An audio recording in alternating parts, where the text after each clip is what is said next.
This episode is brought to you by Anchor.fm. If you haven't heard of Anchor, you should definitely check them out. It's a super easy tool that anyone can use to create and distribute their podcast. It has everything you need, and you can do it all from your computer or even your phone. Need your podcast cover art? There's a tool. Music and sound effects? They have you covered. Want to record on the fly? It's easy with the app. Now you may be saying to yourself, I already have a podcast. No worries, just create your account, upload, and publish to Spotify, Apple Podcasts, and many more. Looking for some walking around money? Anchor connects you with advertisers who match your brand. It's a one-stop shop for all of your podcasting needs. Download the free Anchor app or go to Anchor.fm to get started. You're listening to BizQuik. This is where Julie and Corey provide quick and useful information to small business owners. BizQuik is the podcast where small business owners get to showcase their businesses and receive expert advice and guidance in areas many entrepreneurs struggle with. And you, the listener, get solutions, tips, and tricks on real-world topics that many small business owners face.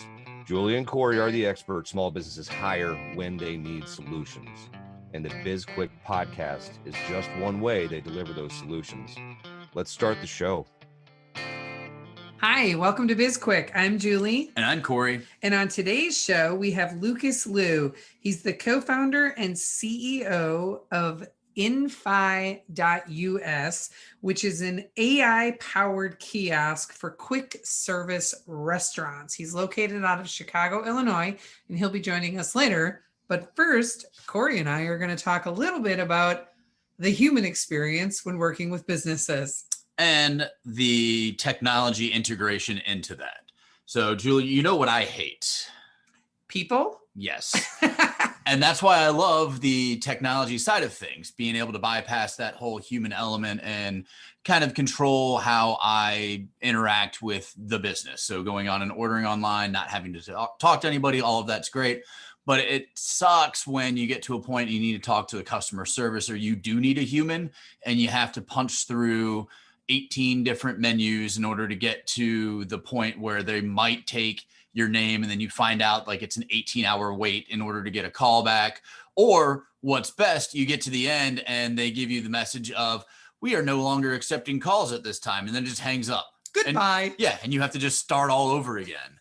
Yes. So there is a fine line between technology and humanity when it comes to customer service and business in general. There is. I would say, that one of the benefits of having technology solutions available to replace or supplement working with humans is that right now there appears to be a shortage of the number of people that actually want to work. Yeah, and that was always an issue even prior to the pandemic. It not only a shortage of people who want to work, a shortage of people who are qualified to work. Oh. Because I remember back in, this was, 2017, 2018, I was talking to a friend of mine who's in distribution, restaurant, food distribution. And she was talking about the restaurant owners who she serviced. And they, the unemployment rate was at 4%, 5%, somewhere in there. And the problem that they were having was the only people who were available, who were unemployed, the only people who were available to be hired were the people who you don't want to hire. So basically, like the only people looking for jobs are the unemployables. Well, we have such differing views on what makes somebody unemployable that I don't know. I hate this conversation. I really do.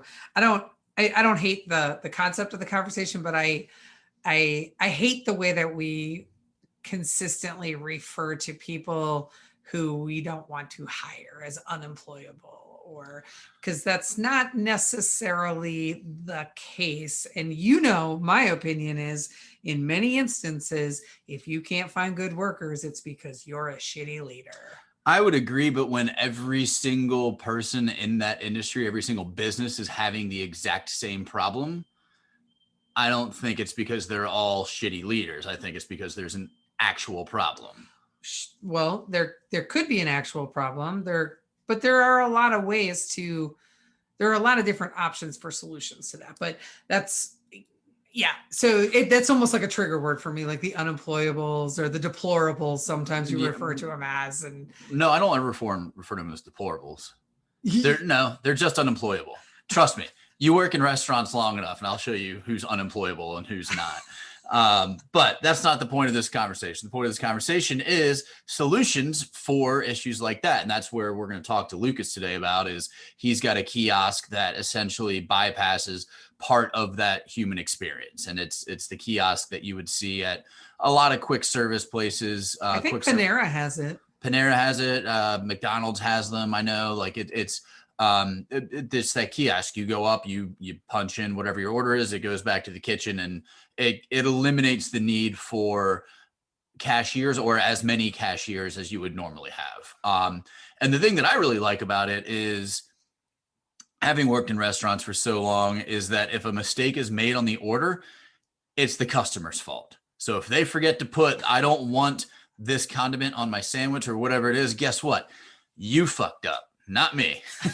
Well, sure. But that also then assumes that the order is being made by a robot, because there's still a chance that the person making the order messed it up. Sure, there's still a chance, but the actual order being placed is not messed up. That's correct. On the customer. That is 100% on the customer. It's an interesting concept. And I think, especially, when you think about the COVID era, where there needs to be, for whatever reason, less and less human contact. I mean, really depending on what you believe or what your viewpoints are on COVID itself, the less you have to interact with another human being, the better off you are. So this is a really great option for restaurant owners. And I'm sure it's probably not the first option that exists like this, obviously. No, it's definitely not. And I think beyond that, like outside of restaurants, there's a lot of solutions. And I mean, I don't know, we were at Topgolf not too long ago, and as technologically advanced as that place is, the one thing that they don't have, which boggles my mind, you can't order from your table. You can't order from your bay. Like, you have to wait for somebody to come by, and I have yet to go to a Topgolf where their service is top notch. Where I agree. If you need to order something, you have to wait and wait and wait, and the only person that can place your order is your server. Yeah, and you know what else is crazy? So the Topgolf that we were most recently at was the first one that I've been at in over a year, where there was it's the first place I've been in over a year where there was a paper menu. Did you notice that? Yeah. And I thought, oh, this is so nice. I've missed this. See, I'm on the other side. I like just scanning it, and from a waste standpoint and all of that, and you get the sticky menus, and the edges are frayed and all of that. And being a business owner, a restaurant owner, you don't want to throw that away because that costs 75 cents, and that adds up over the year, every time that you're throwing away and re-laminating a new menu. So I know, I just don't have to dig my glasses out of my purse when there's a menu in front of me versus having to look at one on the screen of my phone. And I'm like, what is that? Yeah. What am I ordering? Expand and zoom in. I still have to use my glasses on my phone, but I agree with you that ordering from the table is a nice feature for places like Topgolf. Yeah, because you're not going there for the customer service experience. You're going there to have fun with your friends, to hit golf balls and eat and drink. You're not sitting down at a table and all of that. So yeah, I think there's certain places,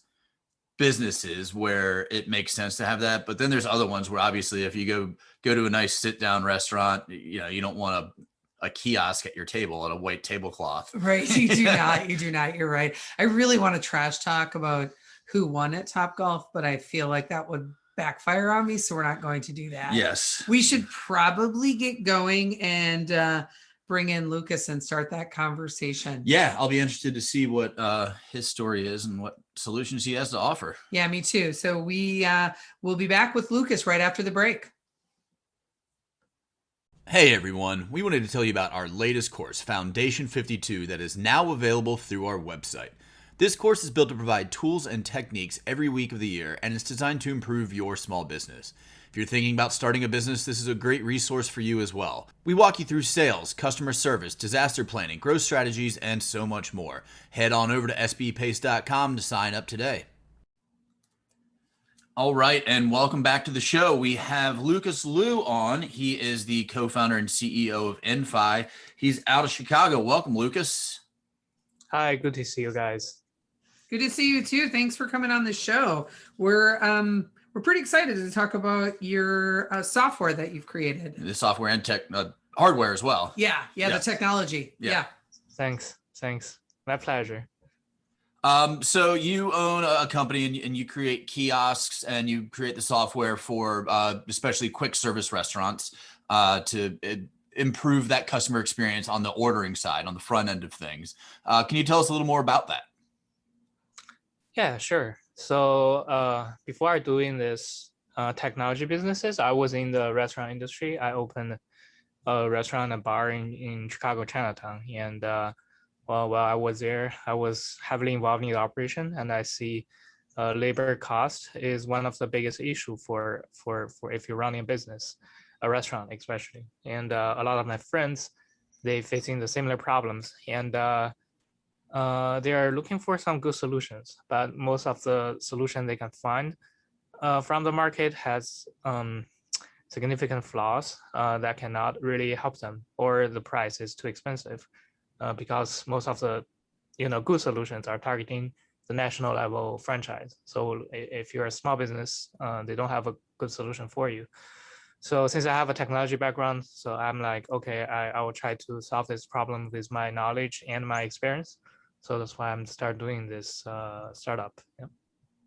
Wow. So you developed this specifically as a solution for small business owners, and you started working on this long before COVID hit, right?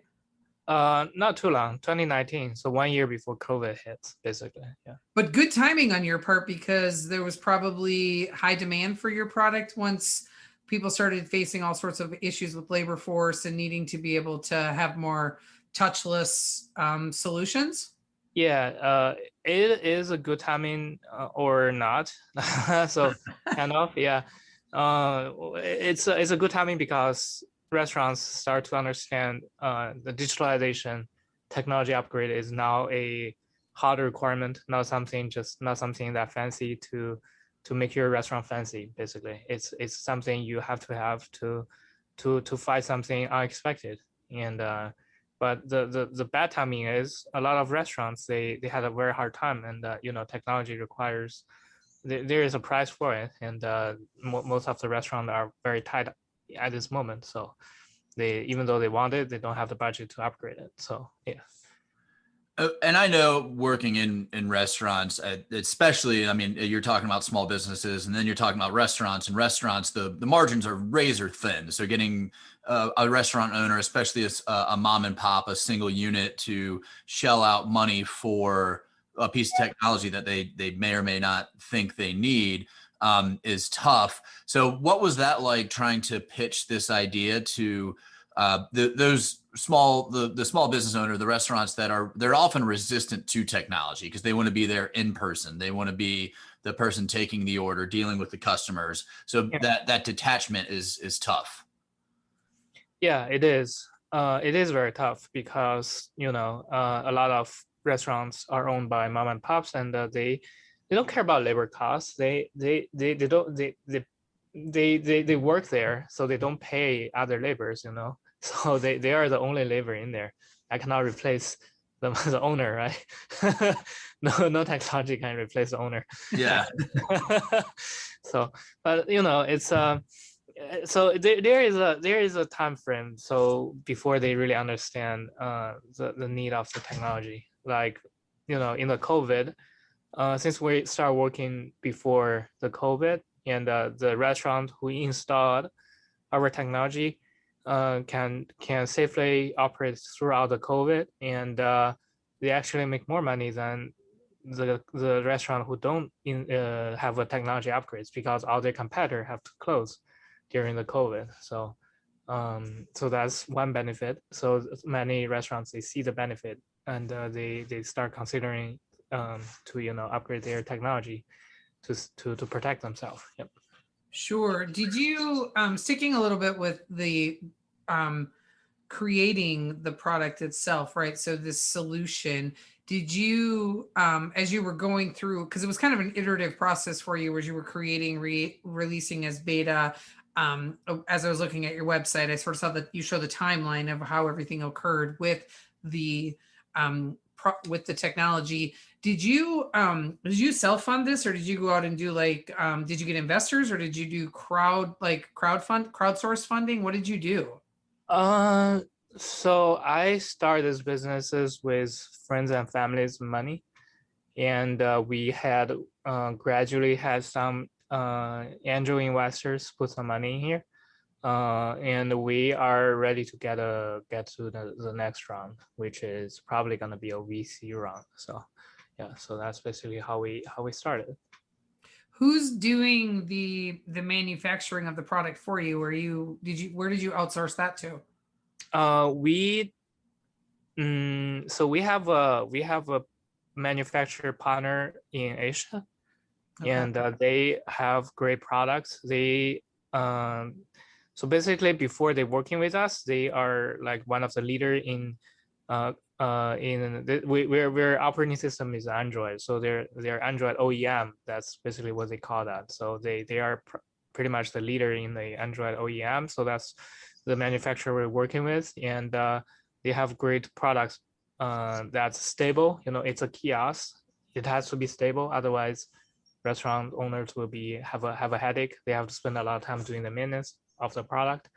So we have end up very cost effective this one, and so that's one of the reasons we're working with them. Yeah. I know that one of the reasons that I'm, when I was in restaurants, I was always hesitant to implement new technology is because it always seems to break down at 7:30 p.m. on a Friday night. And I'm sure you feel that pain as well.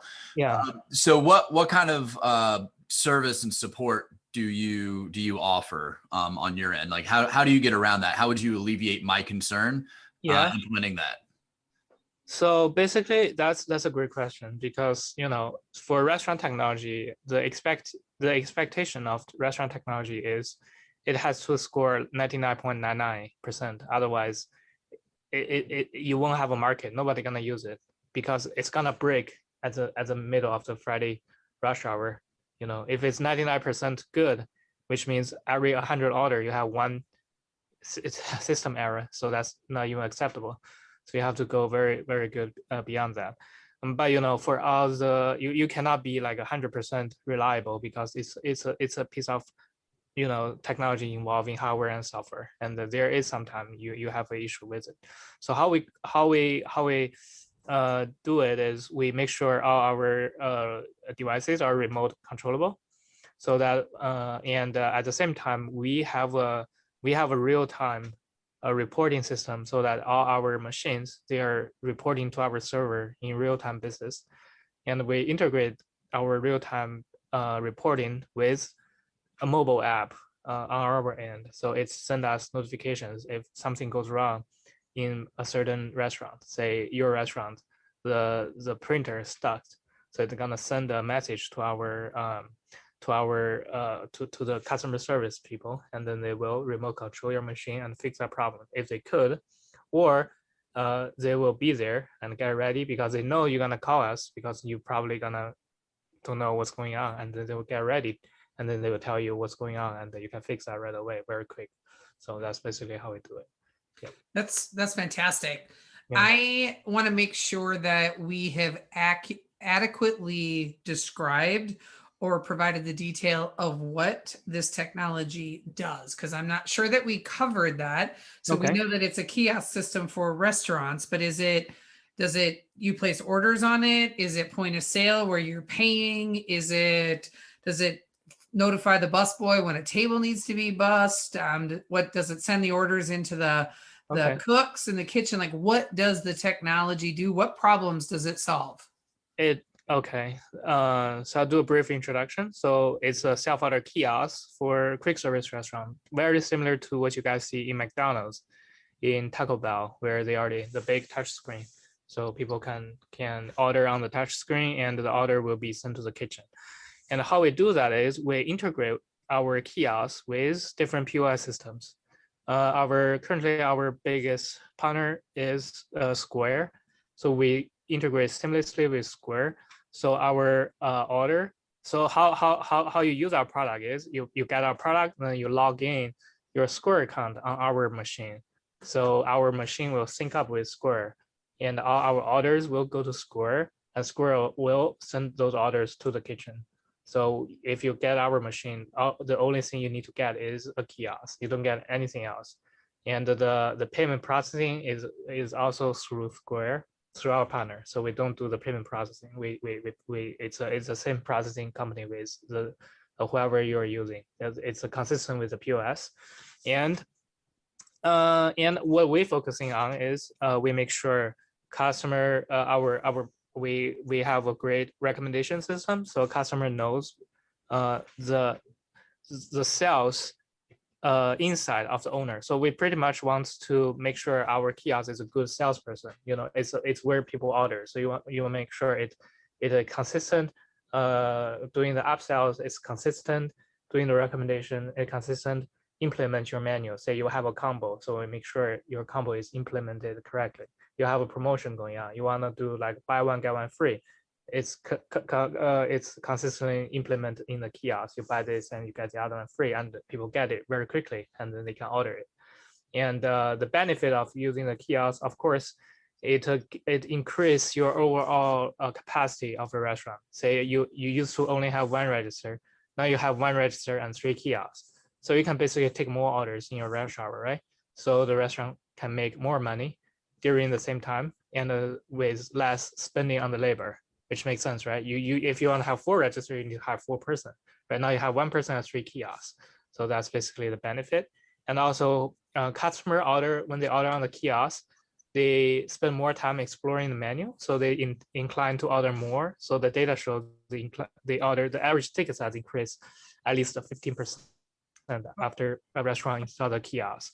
So that's the other thing great for the restaurant to have a good ROI, a return on the investment. They invest on the kiosk, they want to see some returns, right? One return is they get more orders in the rush hour. The other return is they get more money from the average ticket size, and they save money on the labor. So that's basically what it does. And then we have the AI power, which means we study the behavior of the client when they order, and we collect their data from every single touch, and then we create a customer profile for the business owners so that they can further analyze how their customer behave. So you can have a proper strategy for different tiers of your customer. So your customer gonna behave differently. I visit this restaurant very often. Maybe Corey don't visit this restaurant, or he visit only once a week. I only like 6 times a week, something like that. So my strategy, the customer strategy to me and to Corey will be different. So we can create a customer profile and then provide that to the restaurant owners.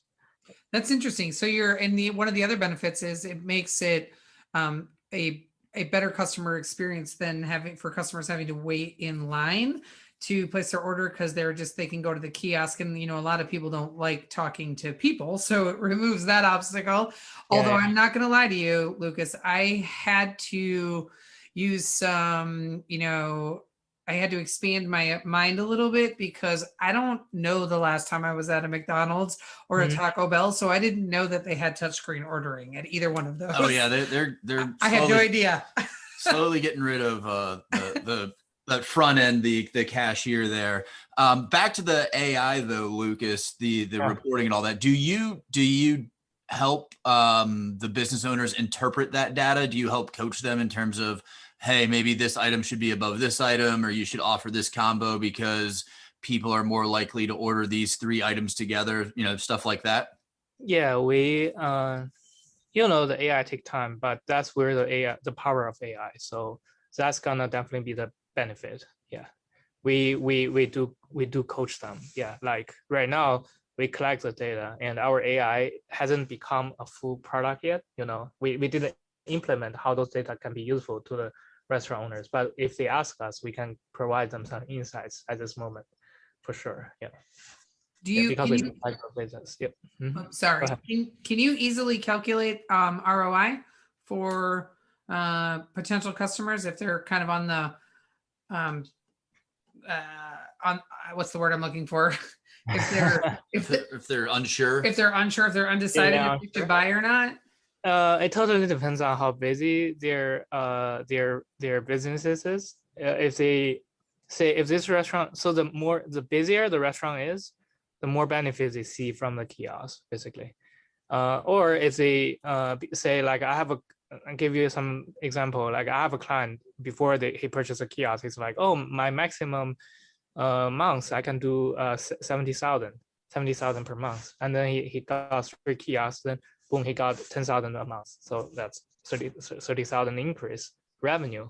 So that's definitely gonna worth the money they put in on the kiosk, And but some of our clients, they're like, oh, I wanna save some labors. I got 1 kiosk and I put it there.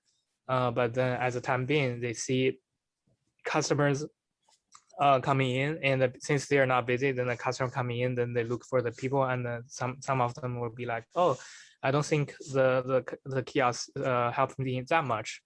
But it totally depends on each individual restaurant. So I really don't have a like hardcore number say this is a return of investment. But what I want to say is I don't want to like just sell this idea to just tell everybody, hey, you have to get a kiosk at this moment. But I do want to say it worth to try. Yeah. And our pricing is very friendly. We have a leasing plan. So if you are not sure, you can lease it for like a year and see if it helps. If it doesn't, you can return it. Well, that's a nice option for small business owners. Yeah. So we need to start wrapping up. I do have one final question for you. Yep. And that question is, do you have any like features or upgrades that are coming soon for people that you've built on the roadmap, or are you just moving through what's released right now to see how it works for your customers? Yeah, we consistently upgrade our product, and all our future upgrades will be available in all our machines. So we don't discriminate any of the businesses regarding the software. So we'll upgrade to everybody. And the next coming feature will be the loyalty program. So basically, customer can accumulate points on the kiosk when they order, and then they will see their points, and then they can redeem something with their points on the kiosk. So it's like a very good, very intuitive interaction between the restaurant and the customer, and to increase the retention of the businesses. Yeah. Well, that's nice to work in the loyalty program. That's smart. Well, Yeah. Thank you so much for joining us. We really appreciated having you on the show today. Can you tell our listeners how they can find you? Go to our website, infi.us, infi.us. That's the best way to reach us. And there is a number they can call. And we have, our company is not big, so we only have a small options to select, and one of the option is me. So Well, we can appreciate that. Yeah. If you pick the right option, you'll get to me. Yeah, we also only have a very small number of options to select from. So, all right. Well, thanks for joining us, and we'll put that information in the show notes for our listeners. And special thanks to our listeners for tuning in today. And thank you. Yeah, and be sure to reach out to us. You can learn everything you want to learn about us and our podcast on sbpace.com, and you can connect with us on social media. We're on LinkedIn, Twitter, Instagram, and Facebook. Yep. And while you're out on the internet, go ahead and subscribe to our podcast.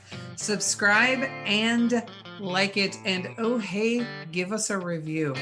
Yes, and you can reach out to us about any topics you want to cover. If you want to be a guest, we've got a form out there you can fill out. You can shoot us an email, info@sbpace.com. You can reach out to us. Just let us know. And while you're on our website, be sure to click through to Amazon to buy our book, Seriously Now What? A Small Business Guide to Disaster Preparedness. It was a #1 bestseller on Amazon, and we have a digital workbook download available. Yes, and if you've already purchased and read our book, go back to Amazon and review it, because like I said before, we like feedback. I'm Julie. And I'm Corey. And this was BizQuik, helping small businesses across America.